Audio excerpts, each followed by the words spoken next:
الحمدللہ رب العالمین والصلاة والسلام علی محمد الامین۔ اعوذ باللہ من الشیطان الرجیم، بسم اللہ الرحمن الرحیم۔ خواتین و حضرات، ہم مشکوٰۃ المصابیح میں کتاب الصوم کا مطالعہ کر رہے ہیں۔ متفرق مسائل کا باب زیر بحث ہے۔ عمر بن العاص کی روایت ہے، عن عمر بن العاص قال قال رسول اللہ صلی اللہ علیہ وسلم فصل ما بین صیامنا و صیام اہل الکتاب اکلۃ السحر۔ عمر بن عاص روایت کرتے ہیں کہ رسول اللہ صلی اللہ علیہ وسلم نے فرمایا، ہمارے روزوں اور اہل کتاب کے روزوں میں یہی سحری کھانے کا فرق ہے۔ اس باب کی پہلی روایت پچھلی نشست میں زیر بحث آ گئی تھی۔ اس میں رسول اللہ صلی اللہ علیہ وسلم کا یہ ارشاد نقل ہوا تھا کہ سحری میں برکت ہے اور سحری کا اہتمام رمضان کے مہینے میں ضرور کرنا چاہیے۔ اب یہ فرمایا کہ اہل کتاب کے ہاں جو بدعتیں پیدا ہوئی ہیں ان میں ایک یہ بھی ہے کہ بتدریج سحری کا اہتمام ختم ہو گیا۔ رسول اللہ صلی اللہ علیہ وسلم کے اس ارشاد سے ہرگز یہ بات لازم نہیں آتی کہ ان کے ہاں اصل روزوں میں سحری نہیں تھی۔ اللہ تعالیٰ کی شریعت میں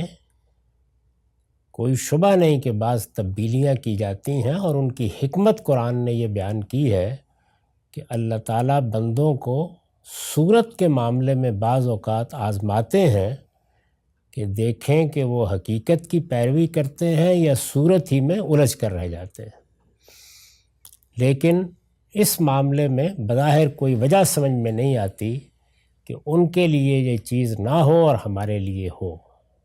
اہل کتاب کی جو کچھ تاریخ بن چکی تھی رسالت مآب صلی اللہ علیہ وسلم سے پہلے، وہ جن احوال و حوادث سے گزر چکے تھے ان کی بنا پر کئی تغیرات آ گئے تھے، یعنی کم و بیش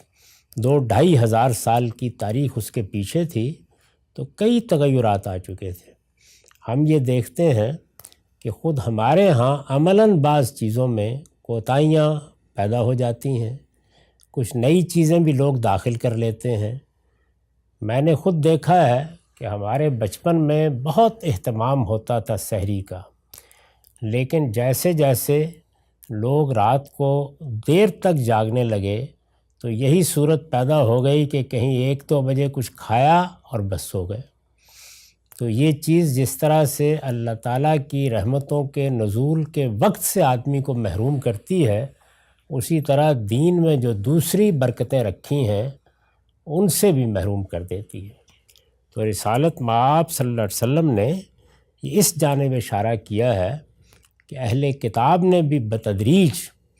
مختلف مراحل سے گزرتے ہوئے اور مختلف احوال و حوادث سے دوچار ہوتے ہوئے سحری کے معاملے میں کوتاہی شروع کر دی ہے۔ تو اب ہم دین کی تجدید کر رہے ہیں، دین کو زندہ کر رہے ہیں، اس کو اصل صورت میں بحال کر رہے ہیں۔ تو اس میں بنیادی فرق یہی واقع ہوا ہے، روزے وہ بھی رکھتے ہیں اور ان کو بھی معلوم ہے کہ یہ اللہ کی ایک عبادت ہے، اور خود قرآن مجید نے اس بات کی گواہی دی ہے کہ کتب علیکم الصیام کما کتب علی الذین من قبلکم، کہ روزے ان پر بھی اسی طرح فرض کیے گئے تھے، لیکن اس میں یہ چیز، یہ خرابی درائی ہے کہ وہ سحری کے معاملے میں گریزاں ہو گئے ہیں۔ تو فرمایا کہ اس کا اہتمام رکھو۔ وعن سہل قال قال رسول اللہ صلی اللہ علیہ وسلم لا یزال الناس بخیر ما عجل الفطر۔ رسول اللہ صلی اللہ علیہ وسلم نے فرمایا کہ لوگ خیر پر رہیں گے جب تک روزہ افطار کرنے میں عجلت کرتے رہیں گے، یعنی جو وقت مقرر ہے اس میں خواہ مخواہ تاخیر نہ کی جائے۔ اس میں کئی پہلو ہیں جن کو ملحوظ رکھنا چاہیے۔ یعنی ایک عبادت ہے، عبادت اپنی ذات میں توجہ اور اہتمام چاہتی ہے۔ آپ اندازہ کیجئے کہ اگر کوئی آدمی رات کو 1-2 بجے اٹھا یا 10-11 بجے ہی سونے سے پہلے کھا پی کے فارغ ہو گیا تو وہ سویا رہے گا، لیکن اگر کوئی شخص اٹھا ہے، اس نے اٹھ کر کوئی 2 رکعتیں بھی پڑھی ہیں، اپنے رب کو یاد بھی کیا ہے، اس کے بعد کھانا کھایا یا سحری میں جو کچھ بھی تناول کرنا تھا کیا، اب وہ انتظار میں بیٹھا ہوا ہے کہ کب اذان ہو، کب وہ روزہ بند کرے اور پھر اپنے رب کے سامنے سر بسجود ہو جائے۔ تو اس سے نیت، توجہ، اور یہ ٹھیک وہ وقت ہے جس کے بعد مجھے اپنی جبلی تقاضوں پر بھی پابندی لگا لینی ہے۔ تو یہ پوری طرح شعور میں آ جاتا ہے۔ اسی طرح اگر شام کا وقت ہے، مغرب کا وقت ہے اور کام میں لگے ہوئے ہیں یا کسی چیز کی کوئی پرواہ نہیں ہے، تو آپ نے دیکھا کہ جب روزے کو کھولنے کے معاملے میں لوگ عجلت کرتے ہیں تو وہ گویا صحیح کر رہے ہوتے ہیں۔ وہ جو فرمایا ہے نا جمعے کے معاملے کہ فَصَوْا إِلَىٰ ذِكْرِ اللّہ، تو یہ روزے کا افطار بجائے خود عبادت کا ایک حصہ ہے، تو وہ صحیح کر رہے ہوتے ہیں، یعنی بھاگتے ہوئے آ رہے ہوتے ہیں۔ کوئی ایک کھجور دے دیجئے، کچھ پانی کا گلاس دے دیجئے تاکہ روزہ افطار کر لیں۔ 2-4-10 منٹ میں ظاہر ہے کہ کوئی روزے میں آدمی مر نہیں جا رہا ہوتا، لیکن یہ جو عجلت ہے یہ اصل میں عبادت کے تاثر کو محکم کرتی ہے۔ تو اس وجہ سے سحری کے موقع پر یہ انتظار کہ اب اللہ کا حکم آئے گا اور میں اپنے منہ پر قفل لگا لوں گا، اور افطار کے وقت ہاتھ میں کھجور پکڑی ہوئی ہے یا پانی کا گلاس ہے اور انتظار کر رہے ہیں کہ اذن الہی ہوگا اور ہم یہ کھجور منہ میں ڈال لیں گے، یہ اس چیز کو عبادت کے تاثر میں آخری درجے میں محکم کر دیتی ہے۔ تو اس کی طرف گویا توجہ دلائی ہے کہ جب تک لوگ یہ عجلت کرتے رہیں گے وہ خیر پر رہیں گے، ورنہ پھر بے پرواہی، بے نیازی، رکھ لیا روزہ، ہو گیا شروع، کر لیں گے ختم، کبھی فارغ ہوئے تو کھا لیں گے کچھ، یہ چیز ختم ہو جائے گی۔ تو عبادت کے معاملے میں جس طرح کہ ہمیں تعلیم دی گئی کہ جب نماز کا وقت آئے تو ذرا اہتمام سے وضو کر لیجئے، نماز کی طرف بڑھیے، اگر معبد میں جانا ہے تو چند منٹ پہلے جا کے بیٹھیے، اقامت کا انتظار کیجئے، یہ ساری چیزیں جتنی ہیں یہ اصل میں عبادت کی روح کو انسان سے متعلق کرتی ہیں۔ وعن عمر قال قال رسول اللہ صلی اللہ علیہ وسلم اذا اقبل اللیل من ہاہنا وادبر النہار من ہاہنا وغربت الشمس فقد افطر الصائم۔ عمر رضی اللہ عنہ کا بیان ہے کہ رسول اللہ صلی اللہ علیہ وسلم نے فرمایا جب رات یہاں سے پیش قدمی کرتی ہے، ظاہر ہے کہ یہ جو اشارہ فرمایا من ہاہنا تو یہ مشرق کی طرف فرمایا، اذا اقبل اللیل من ہاہنا جب رات یہاں سے پیش قدمی کرتی ہے، وادبر النہار من ہاہنا، اور یہ اشارہ مغرب کی طرف فرمایا، اور جب دن یہاں سے پیٹھ پھیرتا ہے، وغربت الشمس اور سورج غروب ہو جاتا ہے، فقد افطر الصائم، تو یہ روزے دار کے افطار کا وقت ہے۔ یہ گویا اسی بات کی تشریح ہے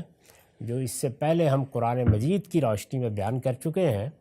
کہ قرآن مجید کے الفاظ ہیں کہ روزے کو پورا کرو الی اللیل، رات کے آنے کے وقت تک،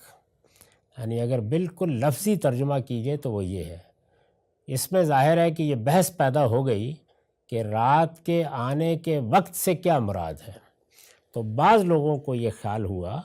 اور وہ ہو سکتا ہے چونکہ الفاظ میں اجمال ہے تو یہ ہو سکتا ہے کہ ذرا اندھیرا ہو جائے، چنانچہ 8-10 منٹ کی بحث ہمارے ہاں جاری رہتی ہے۔ میں نے یہ عرض کیا ہے اور بارہا توجہ دلائی ہے کہ میرے نزدیک ترجیح یہی ہے کہ جس وقت سورج غروب ہوتا ہے بس الی اللیل کے الفاظ کا تقاضا پورا ہو جاتا ہے، اور چونکہ ہمیں افطار میں عجلت کی تلقین بھی کی گئی ہے، جیسے ابھی حدیث سنی، اور رسالت بآب صلی اللہ علیہ وسلم نے مختلف موقعوں پر اس جانب توجہ بھی دلائی ہے، تو اس وجہ سے الی اللیل کے مفہوم میں اسی چیز کی ترجیح قائم رکھنی چاہیے کہ مغرب ہو گئی تو بس روزہ کھول لیں۔ تاہم قرآن مجید کے الفاظ میں چونکہ اس دوسرے مفہوم کے لیے ایک امکان پیدا ہو جاتا ہے بحث کا، تو اس وجہ سے اس پر کوئی نکیر کرنے کی ضرورت نہیں ہے۔ اس طرح کے اختلافات سے کوئی قیامت نہیں آتی۔ میں اپنی ترجیح یا اپنا نقطہ نظر بیان کر رہا ہوں کہ اس میں مغربی کا وقت موضوع ہے اور الفاظ اسی کا تقاضا کرتے ہیں۔ یہ رسالت مآب صلی اللہ علیہ وسلم سے جو حدیث میں نے آپ کو پڑھ کے سنائی ہے وہ بھی بین ہی اسی بات کو بیان کرتی ہے۔ یعنی سیدنا عمر کی روایت ہے کہ رسول اللہ نے فرمایا کہ بس دیکھو یہ رات ادھر سے پیش قدمی کر رہی ہے، یہ دن ادھر غروب ہو رہا ہے اور سورج ڈوب گیا، تو یہی افطار کا وقت ہے۔ تو غروب آفتاب ہی کے معنی اور مفہوم کو رسالت مآب صلی اللہ علیہ وسلم نے بھی اس روایت سے معلوم ہوتا ہے کہ ایسے ہی سمجھا ہے، لہٰذا ترجیح اسی بات کی ہے کہ جیسے ہی غروب ہو روزہ کھول لینا چاہیے۔ وعن انس قال کان النبی صلی اللہ علیہ وسلم یفطر قبل ان یصلی علی رطبات۔ انس رضی اللہ عنہ بیان کرتے ہیں کہ رسول اللہ صلی اللہ علیہ وسلم نے فرمایا، رسول اللہ صلی اللہ علیہ وسلم کے بارے میں انس رضی اللہ عنہ بیان کرتے ہیں، معاف کیجیے گا، کہ آپ نماز سے پہلے چند تازہ کھجوروں سے روزہ افطار کر لیا کرتے تھے۔ یعنی کوئی بڑا اہتمام نہیں کیا جاتا تھا، چند تازہ کھجوریں اگر میسر ہیں تو کیا کہنے ہیں، اللہ کی بڑی نعمت ہے، اس پھل میں اللہ نے بڑی برکت رکھی ہے، تو آپ ان سے روزہ افطار کر لیا کرتے تھے۔ کان النبی یفطر قبل ان یصلی علی رطبات، رسول اللہ صلی اللہ علیہ وسلم چند کھجوروں ہی سے روزہ افطار کر لیتے تھے اور نماز سے پہلے۔ فَإِن لَمْ تَكُنْ فَتُمَيْرَاتٌ، اور اگر چند کھجوریں تازہ کھجوریں میسر نہیں ہیں تو خشک کھجوریں ہی صحیح، جس کو ہمارے یہاں چھوہارا کہا جاتا ہے۔ فَإِن لَمْ تَكُنْ تُمَيْرَاتٌ حَصَىٰ حَصَوَاتٍ مِّن مَّاءٍ، وہ بھی میسر نہیں ہے،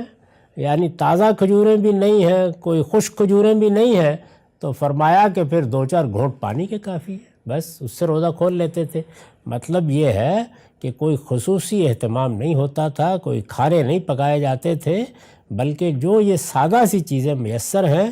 رمضان میں بھی بس رسالت مآب صلی اللہ علیہ وسلم انہی پہ اکتفا فرماتے۔ تازہ کھجوریں میسر ہوں، ظاہر ہے کہ وہ زیادہ رغبت کی چیز ہے تو ان سے روزہ کھول لیتے، نہیں تو خشک کھجوروں پر بھی اکتفا فرما لیتے، اور اگر یہ بھی نہیں ہے اور وہ بھی نہیں ہے تو پانی کے چند گھونٹ بھی کافی ہو جاتے۔ یہ رسالت مآب صلی اللہ علیہ وسلم کا معمول بیان کیا ہے۔ وعن ابن عمر قال کان النبی صلی اللہ علیہ وسلم اذا افطر قال ذهب الظمأ وابتلت العروق وثبت الاجر ان شاء اللہ۔ ابن عمر رضی اللہ عنہ فرماتے ہیں کہ رسالت مآب صلی اللہ علیہ وسلم جب روزہ افطار کرتے تو آپ کی زبان پر بالعموم یہ الفاظ ہوتے تھے، ذهب الظمأ وابتلت العروق وثبت الاجر ان شاء اللہ، پیاس دور ہو گئی، رگیں تر ہو گئیں اور اس روزے کا اجر قائم ہو گیا اگر اللہ نے چاہا۔ ایک بندہ مومن کو ظاہر ہے کہ اسی طرح اپنے رب کا شکر ادا کرنا چاہیے۔ یہ رسالت مآب صلی اللہ علیہ وسلم کی تعلیم ہے جو دین کے بارے میں، اللہ تعالیٰ کے ساتھ تعلق کے بارے میں آپ نے دی ہے۔ اس میں دیکھیے کوئی بے نیازی نہیں ہے، ایک بندہ عاجز اس بات پر اللہ کا شکر ادا کرتا ہے کہ میں نے اللہ کے لیے پیاس برداشت کی، اور ظاہر ہے کہ جس موقع پر یہ الفاظ آپ کی زبان مبارک سے نکلے ہوں گے وہ گرمی کا موسم ہوگا، پیاس بھی ستاتی رہی ہوگی، تو آپ نے فرمایا کہ اللہ کا کیا کرم ہوا ہے کہ پیاس بھی ختم ہو گئی اور رگیں بھی تر ہو گئی، اور جب اللہ کے لیے یہ سب کیا ہے تو اجر بھی قائم ہو گیا۔ یہ گویا آپ نے ایک یوں سمجھ لیجئے کہ تمنا کا بھی اظہار کیا، اپنے رب پہ اعتماد کا بھی اظہار کیا، اور اپنے پیچھے جو ایک عبادت کا جذبہ ہے اس سے ایک بندہ مومن جو توقعات پیدا کرتا ہے اس کو بھی آپ نے سادہ لفظوں میں بیان کر دیا۔ وعن ابی ہریرہ قال قال رسول اللہ صلی اللہ علیہ وسلم اذا سمع النداء احدکم والاناء فی یدہ فلا یضعه حتی یقضی حاجتہ منہ۔ ابو ہریرہ رضی اللہ عنہ کی روایت ہے کہ رسول اللہ صلی اللہ علیہ وسلم نے فرمایا کہ جب تم میں سے کوئی فجر کی اذان سن لے، یہ دوسری روایتوں سے معلوم ہوتا ہے کہ رسالت مآب صلی اللہ علیہ وسلم کے زمانے میں فجر سے پہلے بھی اذان دی جاتی تھی، اور ان لوگوں کے نام بھی روایتوں میں آتے ہیں جو اس پہلی اذان اور پھر فجر کی اذان کے لیے مقرر تھے۔ تو یہاں یہ ارشاد فرمایا ہے کہ جب کوئی شخص اذان سن لے، ظاہر ہے کہ اس وقت مسجد سے اذان ہی کی بنیاد پر لوگ روزہ رکھتے، کھولتے، نماز کے لیے آتے تھے۔ جس طرح اب ہمارے ہاتھوں پر گھڑی بندھی ہوئی ہے، یہ صورتحال نہیں تھی۔ تو فرمایا کہ جب تم میں سے کوئی سن لے اور اس کے ہاتھ میں کوئی برتن ہو جس سے وہ کھا رہا ہے یا پی رہا ہے، یعنی اس نے کھانا شروع کیا ہوا ہے، اس کے ہاتھ میں کوئی پلیٹ ہے یا اس کے ہاتھ میں کوئی برتن ہے یا ہاتھ میں پانی کا کوئی کٹورا ہے اور وہ پی رہا ہے، تو وہ اپنی یہ ضرورت پوری کر لے، یعنی فوراً اذان کی آواز سنتے ہی پھینک نہیں دینا چاہیے، بلکہ وہ اپنی ضرورت پوری کر لے، یعنی کھا رہا ہے تو کھا لے، پی رہا ہے تو پی لے۔ یہ اس لیے فرمایا ہے کہ جہاں تک اذان کا تعلق ہے، یا اب بھی جب یہ کہا جاتا ہے کہ روزے کا وقت ختم ہو گیا،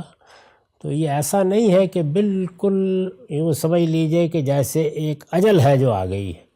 موت ہے جو طاری ہو گئی ہے، ایک دروازہ ہے جو بند کر دیا گیا ہے۔ اس میں چند منٹ کا معاملہ توقف میں ہوتا ہے، تو اس لیے یہ تو بالکل صحیح ہے کہ آدمی کو وقت پر روزہ کھولنا چاہیے، وقت پر روزہ بند کرنا چاہیے، لیکن اگر پہلے سے کوئی چیز کھائی جا رہی ہے، پی جا رہی ہے، تو وہ اپنی ضرورت پوری کر لے، اس کو فوراً پھینک دینا یہ دین کا تقاضا نہیں ہے۔ بلکہ اس کے بارے میں مزید یہ بات بھی کہی جا سکتی ہے کہ اگر ایسا ہو بھی کہ ٹھیک اس وقت اذان کی آواز بلند ہو یا ٹھیک وہ وقت متعین ہو جائے کہ جس کے بعد فجر طلوع ہو جاتی ہے، تب بھی علم و عقل کے مسلمات تقاضا کرتے ہیں کہ یہ استثناء رہنا چاہیے۔ تو رسول اللہ صلی اللہ علیہ وسلم نے وہی استثناء بیان کیا ہے، یعنی کھا رہے تھے، پی رہے تھے۔ اس کا ہرگز یہ مطلب نہیں ہے کہ آدمی اپنا یہ معمول بنا لے کہ بس وہ اسی وقت اٹھے گا، اذان کی آواز ہوگی، اس کے بعد ہاتھ میں گلاس پکڑے گا یا کٹورا پکڑے گا یا پلیٹ پکڑے گا، اور پھر اس کے بعد یہ حدیث پڑھے گا اور کہے گا کہ میں تو ابھی کھا لوں گا۔ یعنی پہلے سے کھا رہا تھا، پی رہا تھا، تو فوراً پھینک دینا ضروری نہیں ہے، بلکہ وہ اپنی ضرورت پوری کر لے، حتیٰ یقضی حاجتہ من، یعنی پی رہا ہے تو پی لے اور کھا رہا ہے تو کھا لے۔ جو کچھ پہلے سے ایک عمل جاری ہے اسے پایہ تکمیل تک پہنچانے میں کوئی رکاوٹ نہیں۔ سیدہ حفصہ سے روایت ہے، قالت قال رسول اللہ صلی اللہ علیہ وسلم من لم یجمع الصیام قبل الفجر فلا صیام لہ۔ رسول اللہ صلی اللہ علیہ وسلم نے فرمایا کہ رمضان کے مہینے میں جس نے فجر سے پہلے ارادہ نہیں کیا، فجر سے پہلے عزم نہیں کیا کہ میں آج روزے سے ہوں گا، اس کا پھر کوئی روزہ نہیں ہے۔ ظاہر ہے کہ یہ فرض روزے ہیں، رمضان کے روزے ہیں، اللہ تعالیٰ کی طرف سے ایک عبادت کے طور پر واجب کیے گئے ہیں، ان سے متعلق یہی اہتمام ہونا چاہیے۔ نفل روزوں کا معاملہ بالکل الگ ہے، اس میں آدمی کو اپنے طور پر اللہ کی عبادت اپنے شوق سے کرنا ہوتی ہے، اس نے بعد میں ارادہ کر لیا، یا جیسے کہ آگے روایتیں آئیں گی کہ کسی موقع پر کسی ضرورت کے تحت کھول بھی لیا، تو اس پر نکیر نہیں کی جا سکتی۔ لیکن رمضان کے روزوں میں یہ اہتمام کرنا چاہیے، الا یہ کہ کوئی غیر معمولی صورتحال پیش آ گئی، بیماری تھی، تکلیف تھی، یا کچھ اس طرح کا معاملہ تھا اور اس میں کچھ وقت زیادہ ہو گیا، تو اس طرح کے ہر بیان میں اور ہر حکم میں مستثنیات موجود ہوتے ہیں، اور وہ انسان علم و عقل کے مسلمات سے سمجھ لیتا ہے، لیکن عام قانون وہی ہے جو رسول اللہ صلی اللہ علیہ وسلم نے بیان کیا ہے کہ رمضان کے مہینے میں فجر سے پہلے آدمی کو روزے کا ارادہ کر لینا چاہیے۔ یعنی یہ نہیں ہے کہ رات میں تو یہ خیال کر کے سوئے کہ صبح کوئی ارادہ نہیں رکھنے کا، پھر تذبذب ہی میں سحری کا وقت گزر گیا، یا کوئی بات ہی نہیں ذہن میں آئی، نہ اٹھے، نہ سحری کی، نہ کوئی خیال کیا،